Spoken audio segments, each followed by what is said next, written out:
Hello, welcome back to Scary Stories in Wonderland. I'm Allison in Wonderland. Today's video is very spooky for y'all because it's all about ghosts. I hope you love the thrilling, spooking video. So, grab some popcorn and gather around the fire because you're in for a spine-chilling adventure. The Midnight Banging by X48.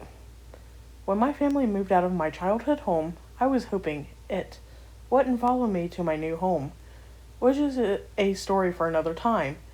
My new house was kind of big but had small rooms. I was the unlucky one who got the only room that faced the backyard. The downside of this was that we had a very small patch that wasn't covered with trees and up a steep hill, which is an important detail for later.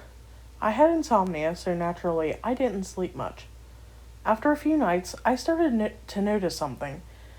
Every night I would hear a bang on the back door, and it wasn't like a knock, it was more like a banging sound. This happened every night between 12 to 4 a.m. Like I said, it happened at night, and I never saw a light of any kind. It was weird, but I shrugged it off because I have been haunted twice, and I was used to hearing weird noises in the middle of the night. I never saw it because it was pitch black, and I didn't want to leave my bed. It doesn't bother me anymore because I'm used to the bangs, don't get me wrong, but it still creeps me out. I still don't know who or what makes the noise, but I don't want to find out. I also forgot to mention earlier that there is normally 1 to 2 bangs a night, but several nights ago the banging became more consistent. There are about 7 knocks now, and it's really weird and worrisome. Hotel Balcony Thing by Chaos Breezy. I've had a few encounters with supernatural stuff, some good, some not so good. I'm not sure what to say about this one other than what the heck. The names I'm going to use to keep my friends anonymous are Lee, Kai, and Swamp. Kai and Swamp are married. So I was going on a weekend trip with them up in the mountains. They are a fun place. There are also tons of cool stuff to do in the fall and around the holidays. We picked to go there because Lee was moving out of state for a while, so it was going to be our last weekend together for a while, and we decided to make it a big one. We booked a nice hotel that had this amazing view by a river off of its balcony. You could see the mountains and the river had a working water wheel. If you need a reference, think of the Thomas Kincaid painting. While we were driving to our hotel, I was on the phone with my brother to remind him to take the cat to the vet. He said he would, and he asked where we were staying. I told him the hotel's name, and he yells, "The haunted one?" He then proceeds to tell me how people have witnessed a white form jumping off the balcony there. He then starts begging us to stay somewhere else. So, here's some backstory of my family. My whole family has this thing with supernatural stuff, and it's very taboo with them. In fact, my mom still bans the Exorcist movie in our house. I told my brother that it was going to be fine, and all that someone saw was a duck, and the whole story got bigger after that. I got off the phone with him, and I noticed my friends were looking at me. Kai asked, "What was that about?" I told her what my brother told me, and we booked a haunted hotel. I was met with a chorus of groans. They all knew about my family's weird taboo and about all of the encounters. One of the encounters is how I met Kai and Swamp. Anyways, we brushed it off and got ourselves hyped for the trip. The first and second day were a blast, but the last night before we left, that's when our encounter happened. We were all finished packing up to leave in the morning. Kai and Swamp went to go pick up dinner, Lee was watching a movie, and I went to the balcony to take pictures. When I went to the balcony, the view was amazing and there was a full moon, which made it better. But when I reached for my phone, I realized I left it in the room. When I went to go get my phone, that's when I saw it. It looked like a huge, pure white human bird-like thing. Its arms were slim, with what looked like feathers and long fingers. Its legs were long with feet that were in a permanent tipped toe with 3 toes and claws on each foot. And its head was oval-shaped, with a chin that narrowed into a point. Its face had 2 black eyes and no nose. Just 2 holes where the nose should be. The balcony wasn't small. It was huge. It was big enough to park 2 cars on. So when the entity jumped from the door to the railing, the next to me, you could tell it had power. The thing stayed there, hunched over like a gargoyle, making a mix of a coo and a clicking noise while tilting its head as it was looking at me curiously. It looked like it was going to come closer when a scream came from the doorway. It was one of the hotel maids. She came out of one of the other rooms, out to the balcony, and saw us. The being made a mix of a scream and a screech, then took off of the railing and into the woods. The maid ran to me, rambling in Spanish. I assumed she asked if I was okay, and all I could do or say was ask what the blank was that. The maid and I went to the front deck, practically yelling about what we had saw. At that point, Kai and Swamp came running in. They had seen it jump from the balcony when they were pulling in. The manager called animal control, and we had to give our statements on what we saw. They said they'd look into it, and if we seen it again, to call them. My friends and I went back into our room.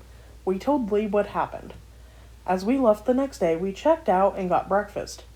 The others kept asking me about the being, and our waitress overheard our conversation. She told us they've had sightings of it for years, but it never hurt anyone, so they just left it alone. My grandpa came to see me for Christmas by Chaos Breezy.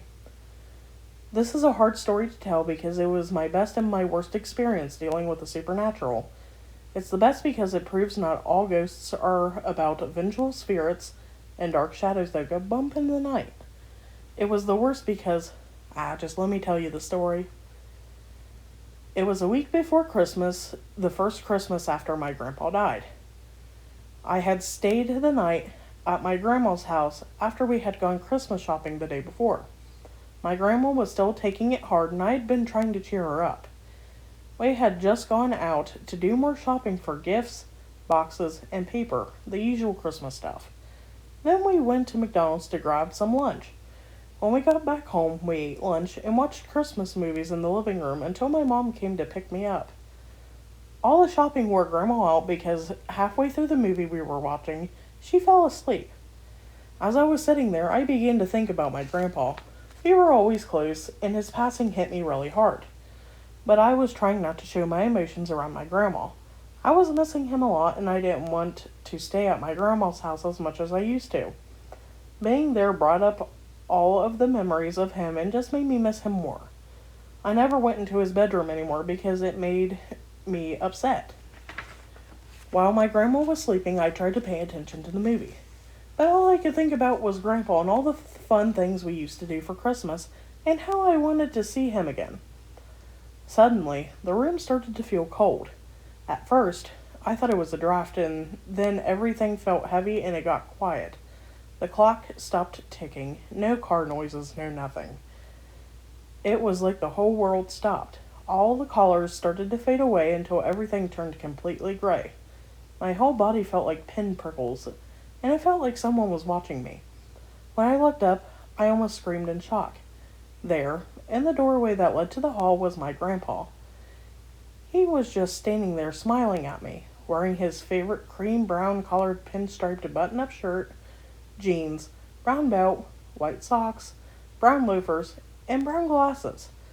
The only thing was different about him was a kind of a glow around him. I sat there frozen for what seemed like an hour, then I started to stand up. I don't know why. Maybe to hug him or see if he was actually there, but the second I got up, he was gone and all the color around me came back. I stood there for a second, realized I was crying, then grabbed a tissue. An hour later, my mom picked me up. She and Grandma talked for a bit, but I stayed quiet, debating on whether to tell them what happened. I decided not to say anything to my grandma just yet, but told my mom everything on the car ride home when she noticed I was nervous about something. My mom was so shocked she had to pull the car over. She asked me a million questions, mostly if I was positive on what I saw. Each time I told her yes, and I described the whole thing repeatedly. Then I started crying and she hugged me to calm me down, even though she was crying too. When we calmed down, she told me it was okay, but to never tell Grandma about what I saw that day. After that, I still visited her, but never by myself, and I didn't stay overnight again.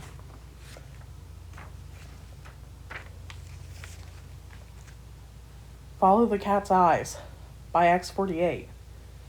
One dark, yet not stormy night, I was relaxing in my bed around 1 a.m. as usual. I have a black cat that always lays on the corner of my bed. I was listening to music and I casually glance at my cat and she keeps looking around the room. Now, this sets off red flags because I've had her since I was 2 and I know how she acts. This honestly creeped me out because she never does this, and that's saying something. I see a shadow-like thing peering through my door and I instantly turn on my lights while saying to myself, oh hell no, not tonight. And now I'm on edge too. I always hated turning on my lights during the early hours of the morning because of the thing that stalks my backyard from 1 to 4 a.m. I kept looking where my cat was looking, and at least 3 times in the other direction just to make sure that there was nothing there. Let's just say I didn't get much sleep that night. Tombstone Trail by X48. So, this just happened. My family and I, parents, little brother, dog Greta, and myself went hiking on a trail where near I live. My dad told stories of old settlers and an iron mine that was built a long time ago. I knew about the settlers, but not the mine. Dad took us on a trail called Tombstone. You probably could see the name coming a mile away from the story name. I had never heard of the trail and was a bit nervous. Apparently, there was an old cemetery and some graves still there. I was pretty uncomfortable with graveyards, so you may understand my frustration. So, I'm in the middle of the woods with no service, going into an old abandoned cemetery. What could possibly go wrong?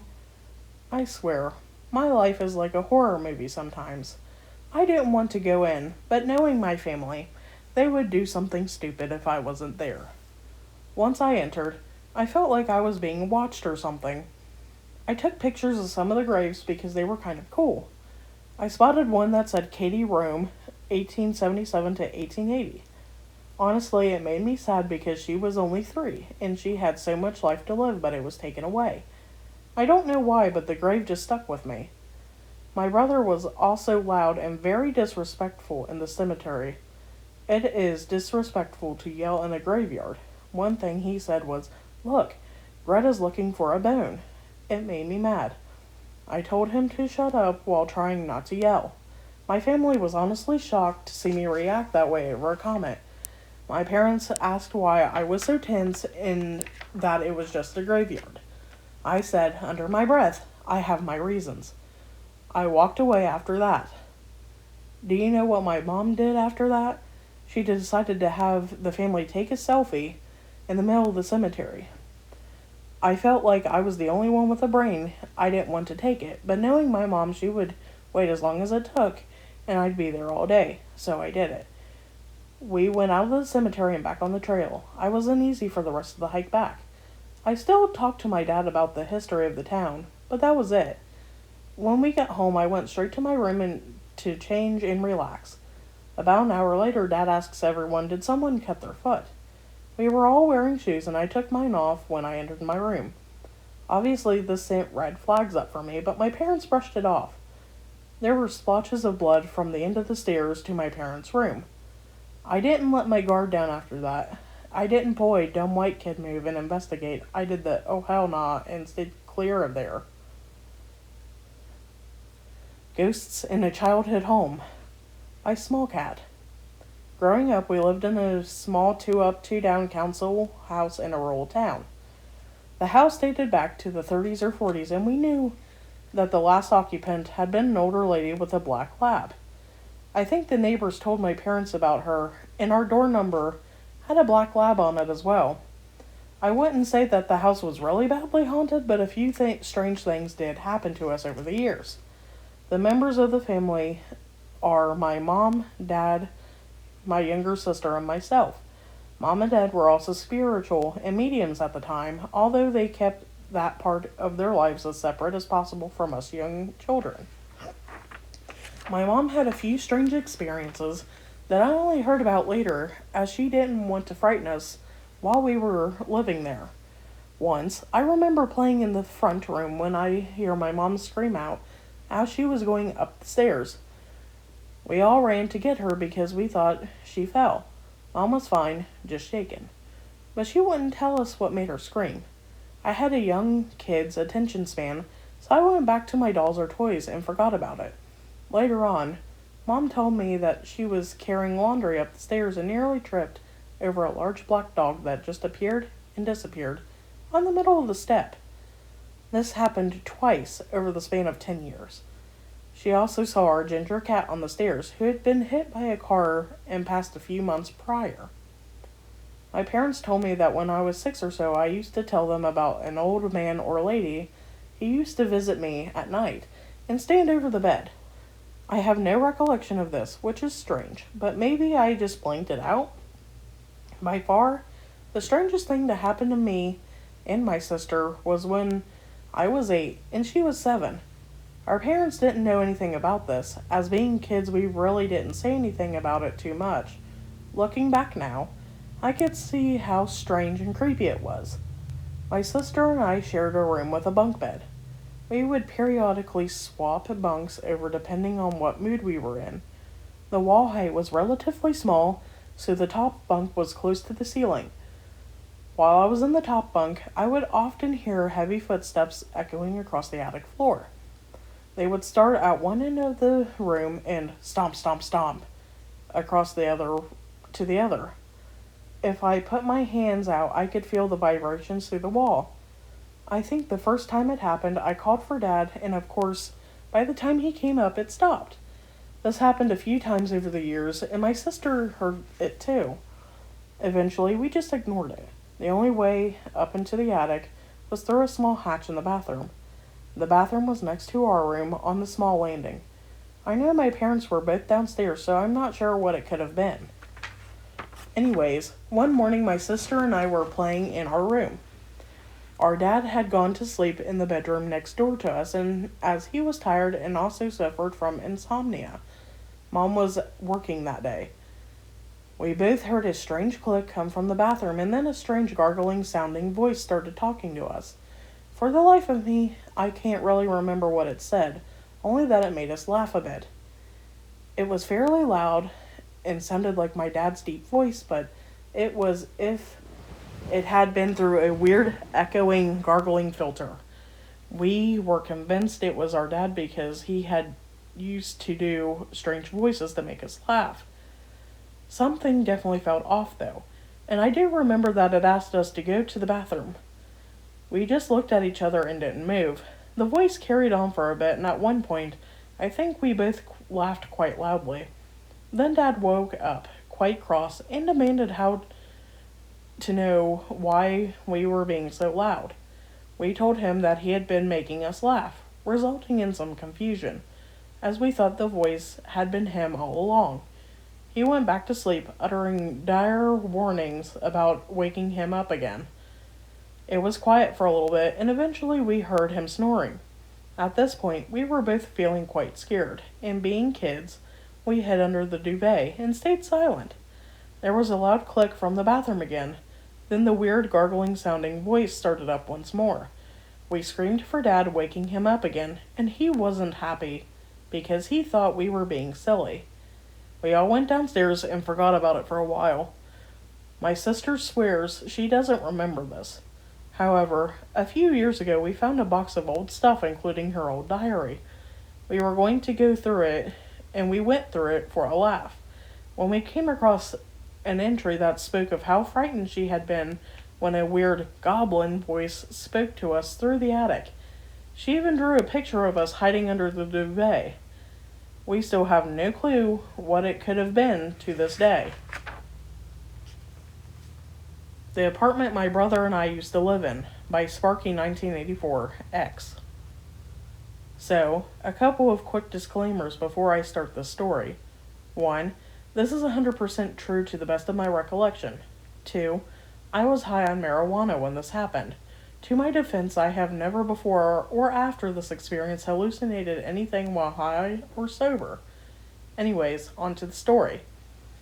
My brother Jay and I own an apartment in a shitty dump of a building in central Alabama.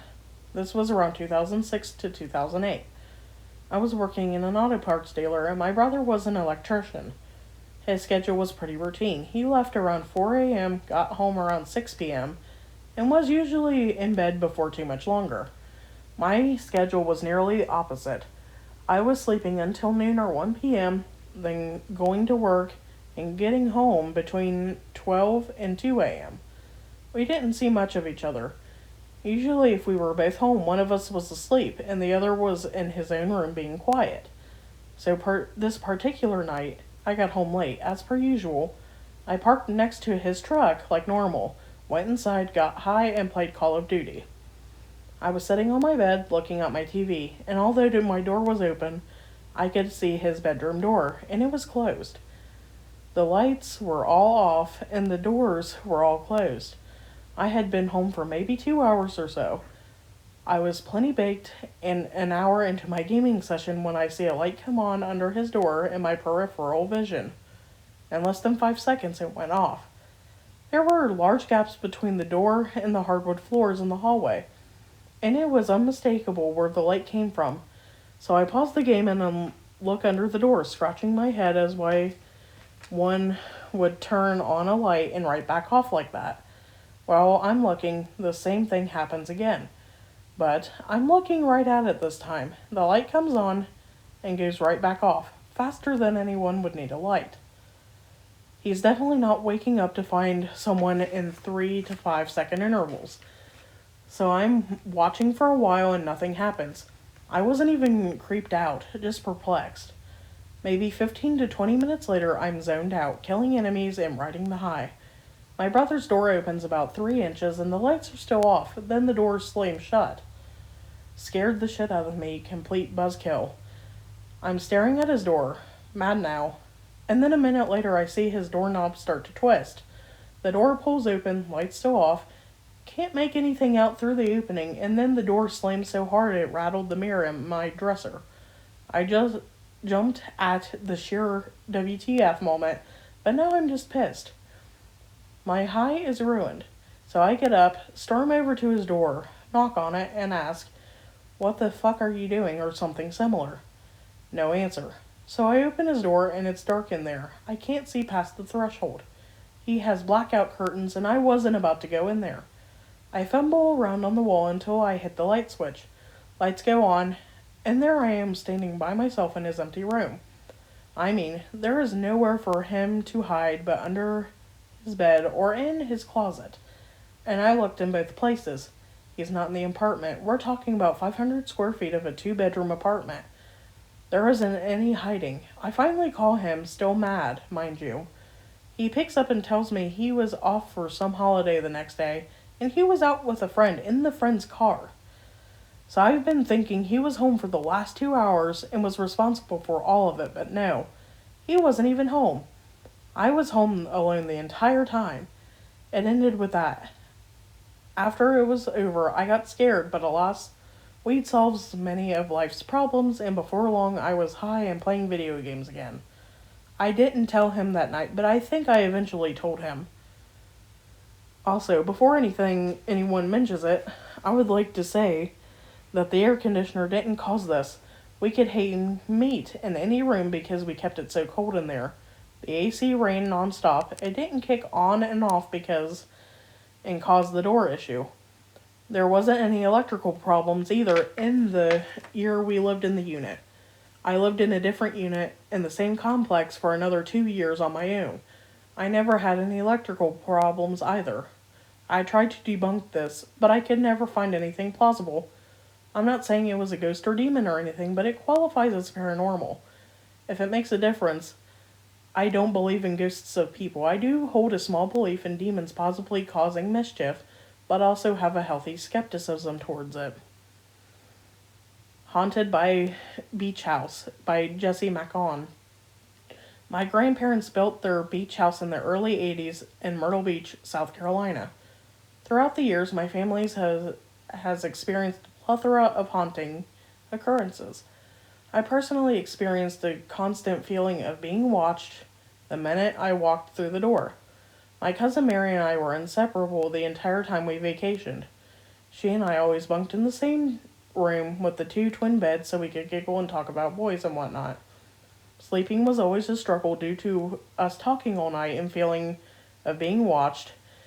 was always intense when we finally tried to doze off.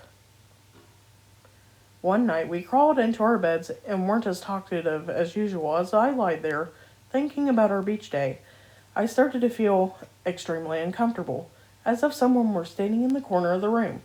I stayed quiet, trying not to wake Mary, but also trying not to alert the shadow that outlined the space in the corner. I put my head under my pillow to block out what I said, and faster than I could take a breath, I felt an indentation next to my right leg, as if a person had just sat down near my feet. I froze with fear, and time stood still. Finally, I felt whatever it was lift off the bed. I whispered to Mary, "Mary?" She replied with a shaken tone, "Yeah?" I then asked, "Was that you?" She answered, "No." Her voice was trembling. We both sat up slowly. Being the older cousin, I wanted her to feel safe, so I calmly said to whatever it was that we just wanted to sleep and meant no harm. My phone was plugged into the wall and was sitting on the nightstand at my feet. After I spoke, my phone slid off the stand and onto the floor. Mary and I booked it out of that room and never slept there again. The same trip, Mary and I were watching a movie upstairs and I asked her to turn off the hallway light. And as soon as the words left my mouth, the lights turned off. Thank you everyone for making it to the end of the video. I made this one a little longer for everyone to get their spook on. I hope you all enjoyed it. I also do have a Discord now, so if any of you have Discord, I will be putting the link in the description. As per usual, I will put my email in the description for anyone who wants to send in a story. So I hope y'all enjoy this video, and I hope you like the next video that I put out there too. And I'm going to hopefully make an urban legends video for all of you urban legend fans. Have a good day. Stay safe with the coronavirus.